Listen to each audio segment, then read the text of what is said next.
আসসালামু আলাইকুম। দেখতে পাচ্ছেন গ্লুটেটটার পোনা, এগুলা পোকা সাইজের পোনা। 2টা কালার অ্যাভেলেবেল আছে এই জায়গায়। দেখতে পাচ্ছেন হলুদ এবং সবুজ। হলুদের পরিমাণটা বেশি, সবুজের পরিমাণটা কম। দেখতে পাচ্ছেন যা আছে এই ইয়াতে আছে সব।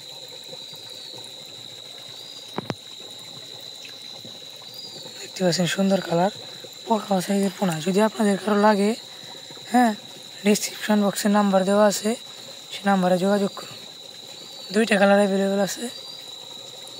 এগুলার ভ্রোর যদি আমি দেখাই, এই জায়গাতে আছে, এইগুলাকে বিট করানো হয়েছে,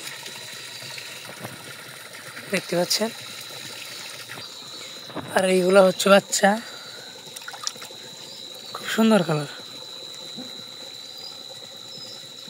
পোকা খাওয়া সাইজ যে পোনাগুলো হয়ে থাকে একদম সেই সাইজ। দেখতে পাচ্ছেন এই যে এভারেজ বোঝাই যাইতেছে। আপনাদের যদি কারো লাগে, ডিসক্রিপশন বক্সে দেওয়া নাম্বার থাকবে, লাগলে যোগাযোগ করতে পারেন। ধন্যবাদ।